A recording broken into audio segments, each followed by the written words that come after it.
Agora teremos o trabalho de Josemar Ricardo, intitulado Doença Holandesa em Angola, com o subtema A exportação de petróleo e a não industrialização efetiva. Ricardo, por favor.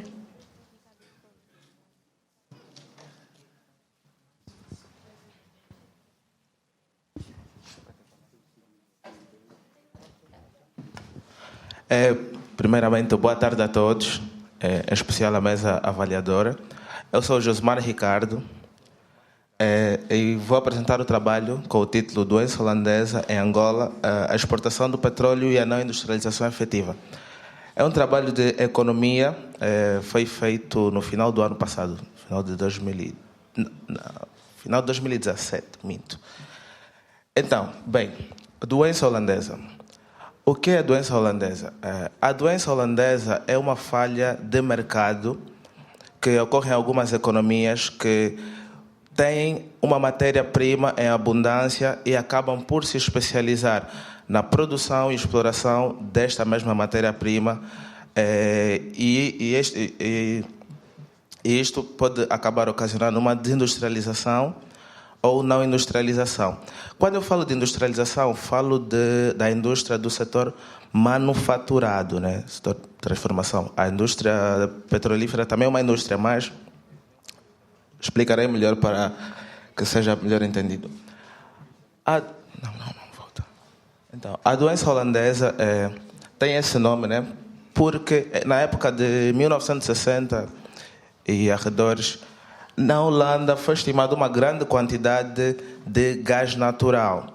Em decorrência dessa estimativa elevada de gás natural, a economia daquele país passou a estar voltada à exploração de gás natural.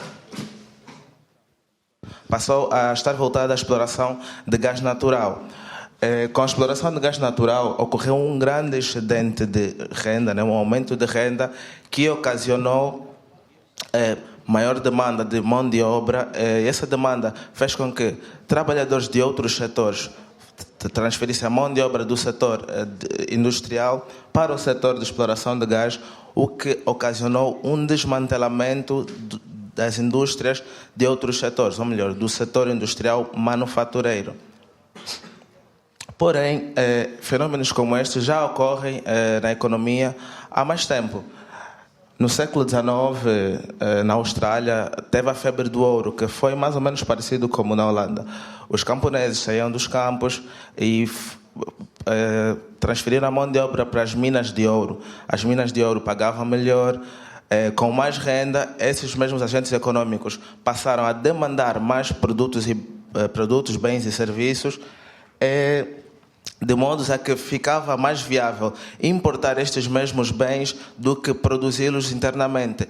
E essa viabilidade fazia com que não fosse viável a produção, e muitas empresas naquela altura de outros setores foram sendo desmanteladas. Pode avançar aí.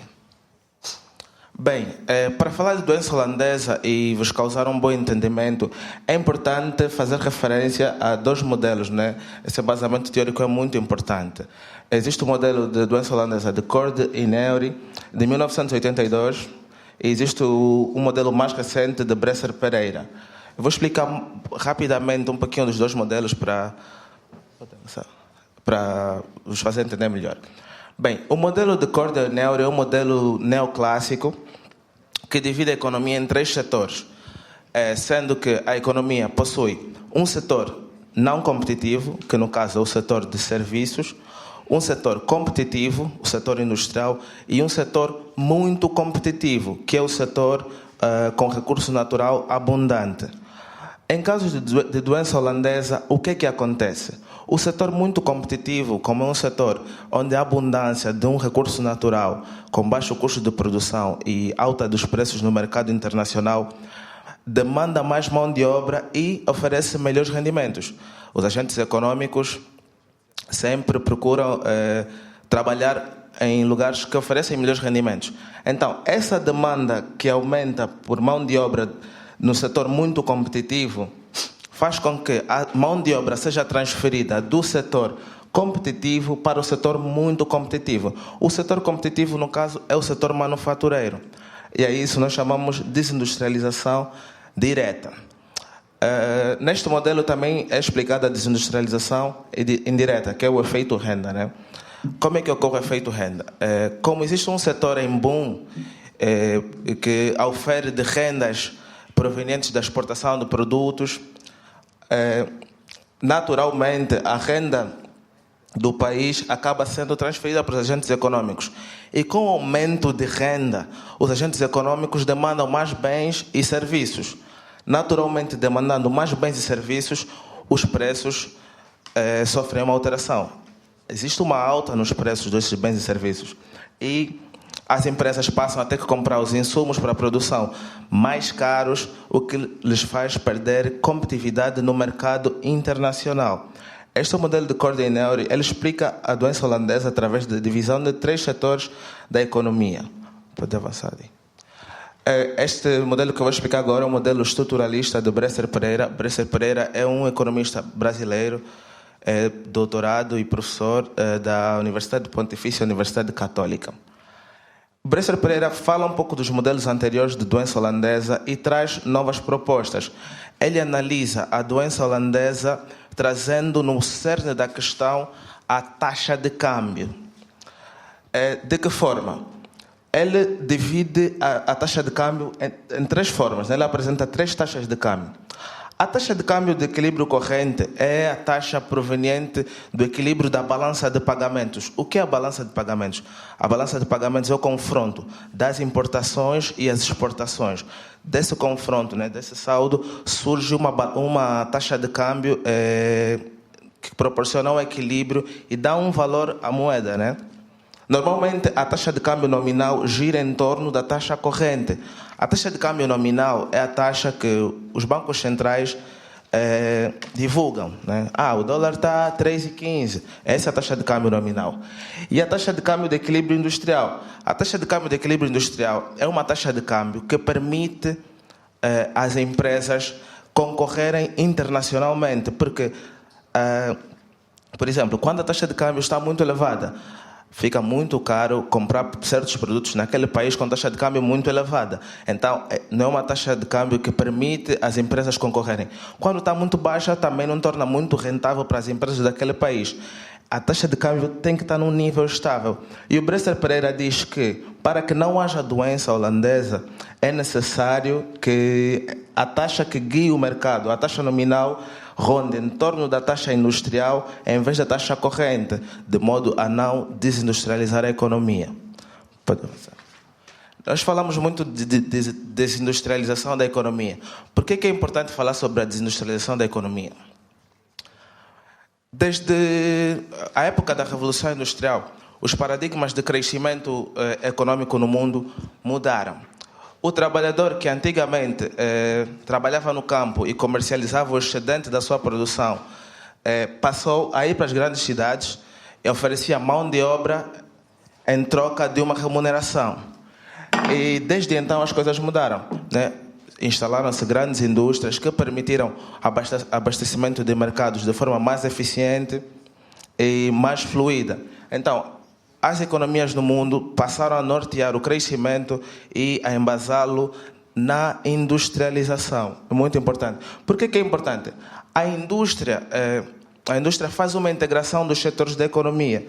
Ela pega elementos do setor primário, os insumos, matérias-primas, transforma esses elementos, adiciona valor agregado e estimula o setor terciário. Por isso que é um setor primordial. E quando tens um setor industrial muito ativo, participativo na economia, tu acabas por ter uma economia mais diversificada e resistente a choques. De modo a que, por exemplo, uma queda de demanda de determinado bem ou serviço não impacta a tua economia de forma tão pesada. Bem, fala-se muito de desindustrialização quando se fala de doença holandesa. A desindustrialização ocorre de modos diferentes em países diferentes. Nos países mais desenvolvidos, a desindustrialização não tem necessariamente um caráter negativo. Por exemplo, os Estados Unidos hoje em dia fecham várias fábricas porém, continua um país muito potente em termos econômicos. Por quê? As fábricas as fábricas, né, são elementos da indústria intensivos em trabalho e capital. O que é que eles fazem? Hoje em dia, eles trabalham numa perspectiva de produzir conhecimento, desenhar, e a produção, que é uma coisa mais barata, abrem fábricas em outros países com custos mais baixos. Então, a desindustrialização para essas economias mais consolidadas não assume necessariamente um fator muito grave e preocupativo. Já para países ou economias menos consolidadas, é uma grande problemática. Por quê? Porque esses países precisam de passar por etapas de desenvolvimento, né, de forma a alcançar um crescimento sustentável. E ter uma indústria estável, concisa, faz parte desse processo. Pode avançar. Bem, falei sobre desindustrialização, industrialização, expliquei a importância do setor industrial. Vou falar sobre Angola e começar a introduzir a problemática da doença holandesa na economia angolana. Bem, Angola, como nós aprendemos na terceira classe, é um país grande e belo, né? Angola é um país que durante muito tempo, né, passou por uma fase colonial, até que em 1975 alcançou a independência. Após alcançar a independência, Angola e os angolanos ficaram submersos a uma guerra civil que assolou o país por mais de 20 anos. Né? Até que em 2002, antes de fevereiro, Angola alcançou a tão aclamada paz e passou a vislumbrar outros horizontes. Angola procurava alcançar o desenvolvimento. Um país que era outrora sofrido, procurava novas formas de viver, novas formas de alcançar o sucesso. E não obstante a isso, Angola se posicionou no mercado internacional como um país receptivo a investimentos. Isso numa altura em que existiam algumas altas, existia uma tendência de alta no preço do barril dos petróleos, que Angola, na verdade, já explorava. Angola começou a explorar petróleo em 1910. Aprendi-se com o Sr. Manuel Pungo. 1910. Parou em 1955, depois retomou. Pode avançar. E 2002, no ano da guerra, no ano da paz, desculpa, segundo o estudo da BP, Angola era detentora de 0,8% das reservas provadas de petróleo do mundo. Então, essas informações, adicionando o fato que o país acabava de estar em paz, abriram os olhos e direcionaram a economia angolana para a exploração do petróleo. Né? Aqui nós temos um gráfico que mostra mais ou menos a exploração do petróleo de 1955 até 2003. Né? Nós vemos 75, a produção era pouca. 2010 a produção começa a subir, isso é uma estimativa de barris por dia. Pode avançar ali. Então, como eu já havia falado, existia uma tendência de alta do preço dos petróleos, do Brent, né? Petróleo comercializado. 2001, nós analisamos 2001 até 2016. É importante explicar que o período de análise do meu trabalho é de 2004 a 2016. Mas, né, como falamos de tendência de alta, após o período de guerra, é importante analisar a partir daqui. O petróleo que custava menos de $20 foi tendo uma tendência crescente, alcançou mais de $120 o preço do barril de petróleo em certos momentos. Porém, aqui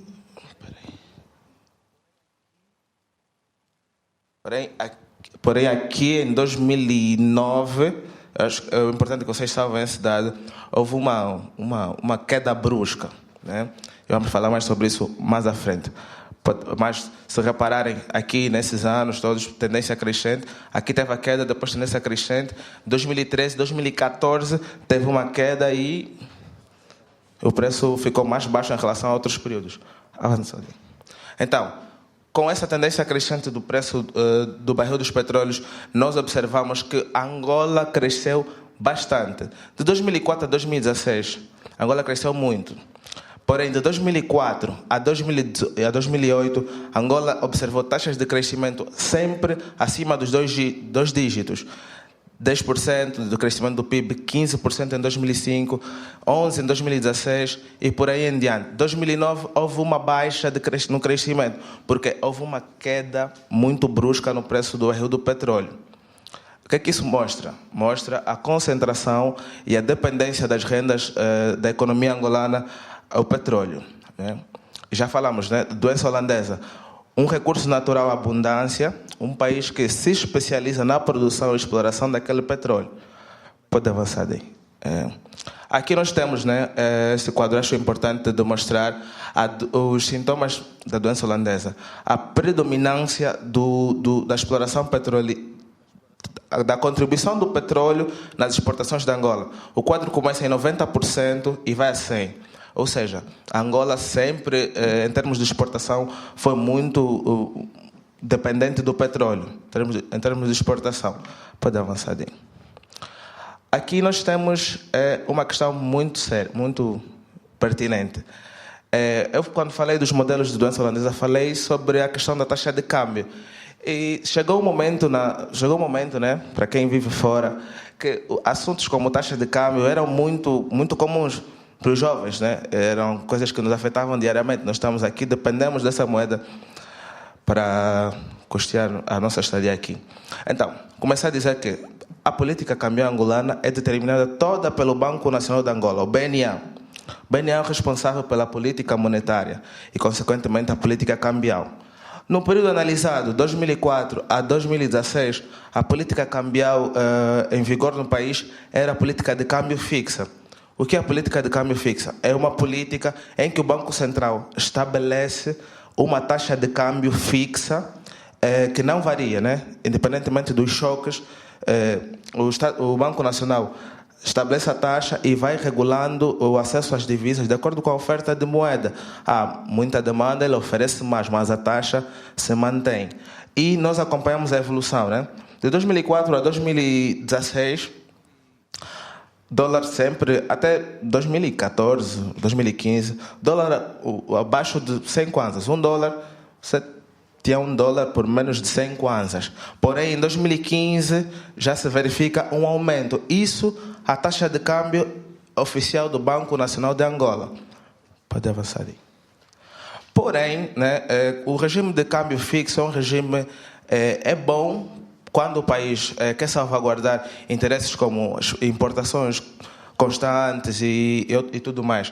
Mas nem sempre é muito bom, porque em momentos que o país não consegue ter acesso a divisas, né, a moeda estrangeira, fica muito complicado manter essas taxas fixas. E em Angola verificou-se um fenômeno muito interessante. Acho que todo mundo aqui, que pelo menos que é angolano, que conhece a realidade angolana, acompanhou isso. O que acontecia? O BNA, o Banco Nacional de Angola, tinha uma taxa de câmbio fixa estimulada. Só que eles não conseguiam dar conta da demanda toda por moeda estrangeira. E o mercado paralelo de venda de moedas estrangeiras criou um descolamento da taxa de câmbio oficial e o mercado paralelo começou a operar a outras taxas. Esses dados foram obtidos, né?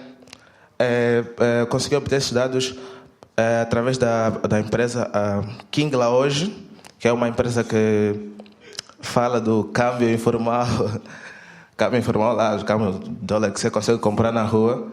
Consegui obter os dados através deles. Então, verificou-se um grande descolamento. Você vê que no primeiro...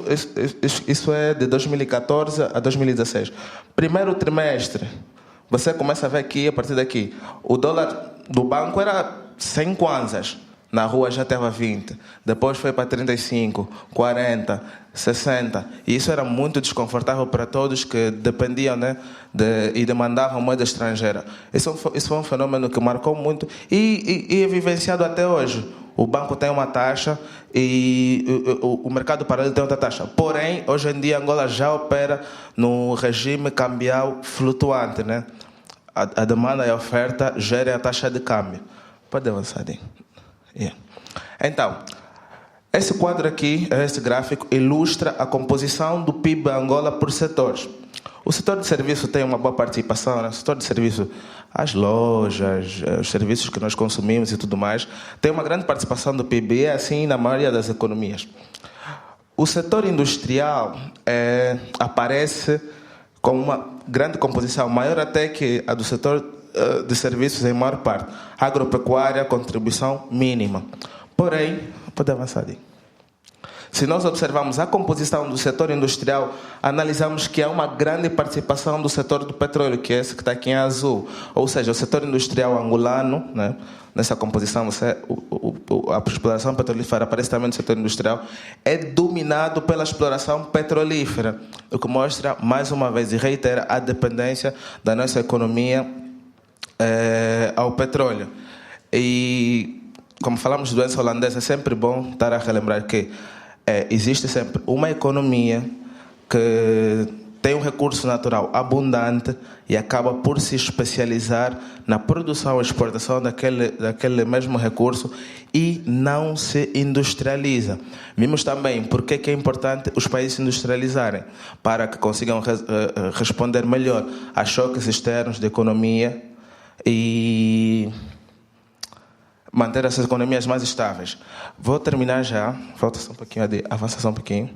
Bem, como não se traz um problema sem uma solução, um dos grandes mecanismos que são utilizados a nível mundial para a neutralização da doença holandesa é a criação de fundos soberanos. Porém, em Angola, houve uma tentativa de criação do Fundo Soberano para se fazer face a esta problemática. Porém, fatores políticos e outros fatores que não vou estar aqui a citar não tornaram muito efetivas a operação do Fundo Soberano. Mas é uma das ferramentas que se utilizam para se combater e se neutralizar a doença holandesa. E outros fatores que impediram a industrialização do nosso país. A corrupção, né, que torna o nosso mercado econômico inviável para se operar, e as leis de investimento no país que felizmente têm estado, que mudaram, né? E em conclusão, só para torno de remate final, foi um grande prazer trabalhar nesse trabalho, trabalhar nessa pesquisa. Porque quando você faz alguma pesquisa sobre uma realidade, sobre algum acontecimento que atravessa a tua realidade, torna-se muito mais prazeroso do que estudar algo só por estudar, né? E, por fim, esse trabalho tem o intuito de esclarecer aquele dizer que muitos de nós jovens temos, mais velhos, que, olha, é bom que o câmbio volte a baixar, porque acabamos de ver que taxas de câmbio muito baixas fazem com que economias não se diversifiquem e não se industrializem. Essa é a minha contribuição. Muito obrigado.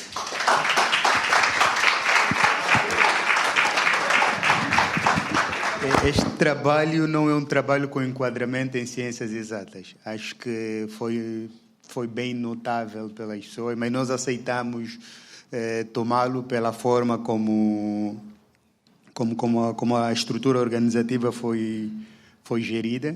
E obviamente tivemos a oportunidade de escutar do Josemar esta bela locução em relação à doença holandesa. Bom, no essencial eu achei o seu trabalho bom. Trabalho bom. Ele descreve de alguma maneira o que é a doença holandesa. Ele dá indicadores. Eu estava à espera, se calhar, de um bocadinho mais, mas dá indicadores econômicos que permitem levar ou chegar à conclusão que a doença holandesa também existe em Angola. E ele também fornece uma descrição bem detalhada de como os modelos foram aparecendo para se descrever e se criar um quadro acadêmico bem definido sobre a doença holandesa. Ok. Agora, uma das coisas que eu achei que faltou um bocadinho é aquilo que é a sua investigação. Você expôs bastante teoria, bastante descrição dos modelos e dos acontecimentos, mas expôs muito pouco aquilo que você próprio investigou e trouxe como mais-valia no assunto. A segunda coisa foi em relação à bibliografia. O seu trabalho fala da doença holandesa em Angola, mas a sua biografia tem um site referenciado sobre Angola, que é o site do INE. Portanto, de alguma maneira há aí uma... E do BNE também. Há alguma distorção na composição, na pertinência da bibliografia que você usou. E isso se reflete exatamente nos poucos indicadores que você trouxe na conclusão. Porque se você tivesse utilizado mais bibliografia sobre Angola, você teria trazido mais elementos na sua conclusão. Você fez uma apresentação boa, gostei da forma como explicou, da forma como apresentou e socializou os termos para que as pessoas percebessem na sua linguagem do que é que você estava a falar. E no cômputo geral o trabalho tem caráter muito bom. Agora, é uma pena que obviamente ele foi avaliado com olhos de engenheiro e que tem menos sensibilidade, se calhar, a esse caráter social que você procurou trazer no trabalho. Portanto, vamos eventualmente pedir alguma desculpa se por este facto você acabar sendo penalizado. Não, o importante é compartilhar o conhecimento e tornar o trabalho acessível a todos, né? Tá, obrigado.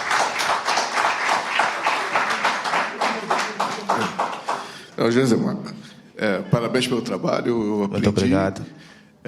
Então, esse é um trabalho de conclusão de curso, né?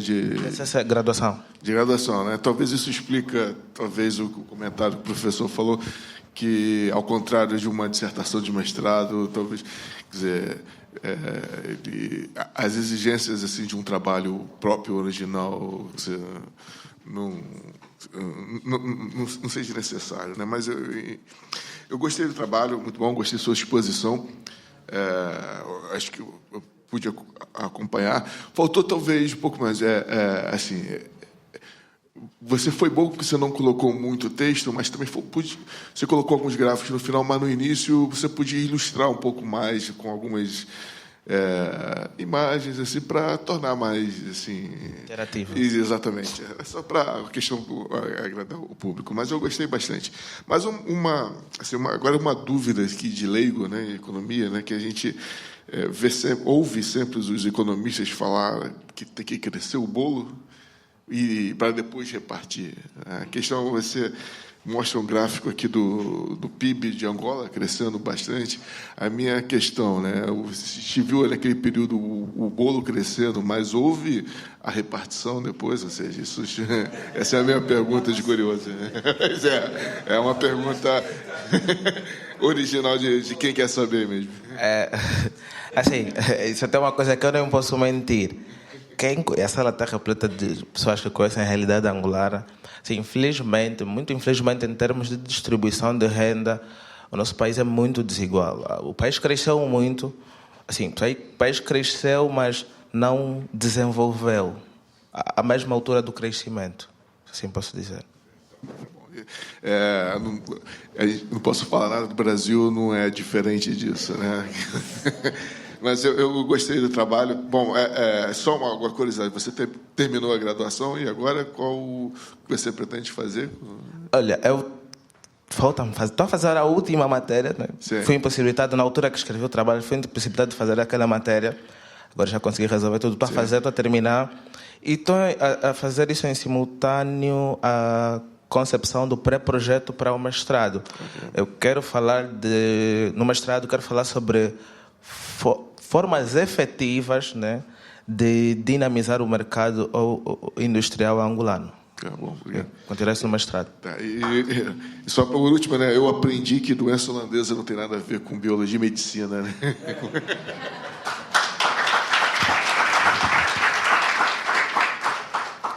Praticamente aqui os professores já deram chega para lá, né? Era um tema para mim também totalmente novo. Parabéns pela apresentação, tá? Obrigado. Teve uma boa didática. Eu não entendo tanto assim de economia, então eu não tenho um parecer muito Só eu também fiquei preocupado, né? Porque vi que o dinheiro estava diminuindo e muito. Agora entendi porque que estão assim tão duro. Tá? Parabéns. Muito obrigado, muito obrigado.